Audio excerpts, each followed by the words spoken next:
faut être patient, il faut être tolérant. Amen. Dieu, par son esprit, te communique la connaissance et la sagesse d'en haut, parce que son esprit est un esprit de connaissance et de sagesse. Mais en ce qui concerne l'expérience, c'est en s'exerçant. Amen. C'est par la pratique, c'est par des actes réitérés. Lorsque tu comprends ces choses, tu seras moins sévère avec quelqu'un qui n'a pas d'expérience. Tu vas comprendre la personne. Tu comprendras que c'est à force de s'exercer, c'est par des actes réitérés, par la pratique, que la personne finira par acquérir ce qu'on appelle par l'expérience. Il y a des fois des choses que toi tu comprends, mais tu ne peux pas être sévère avec ton enfant. Amen. Un enfant qui est au C1, tu veux que l'enfant là puisse manifester déjà des choses pour les enfants qui sont en 6e. C'est une erreur. Amen. Dis à ton voisin que c'est une erreur.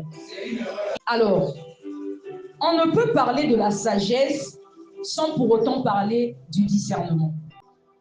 Tu vas ouvrir ta Bible dans Proverbe 8, le verset 12. On se lève pour honorer la parole de Dieu. Moi, la sagesse, j'ai pour demeure le discernement et je possède la science. Waouh, waouh, waouh.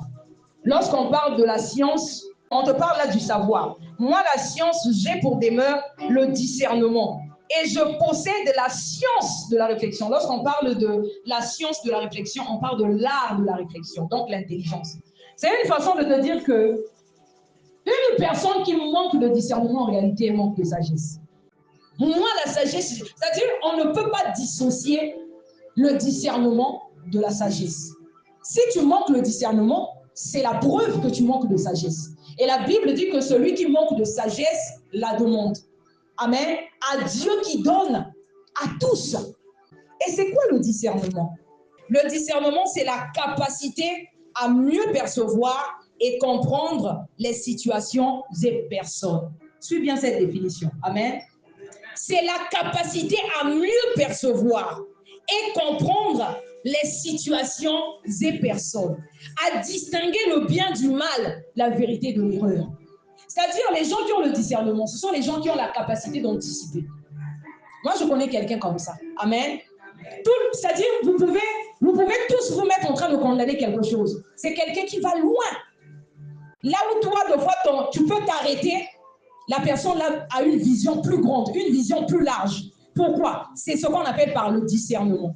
C'est quelqu'un qui voit loin. C'est-à-dire une chose que toi, tu peux trouver anodine, tu fais quelque chose, tu ne remarques pas que ce que tu es en train de faire là, c'est un piège. C'est-à-dire, c'est comme, j'avais pris un exemple comme pour dire que lorsqu'il pleut et qu'il y a des mares d'eau, tu peux constater souvent quand il y a une éponge, ça peut te donner l'impression que c'est quelque chose sur laquelle tu peux poser ton pied.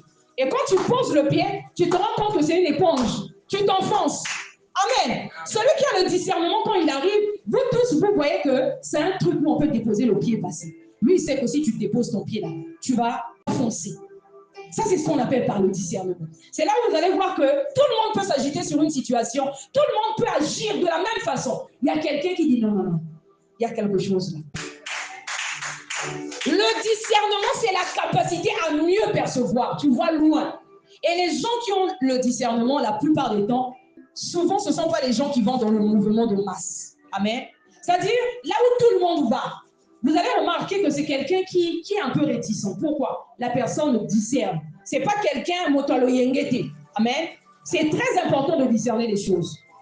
Tu vas comprendre. Discerner, c'est observer et reconnaître distinctement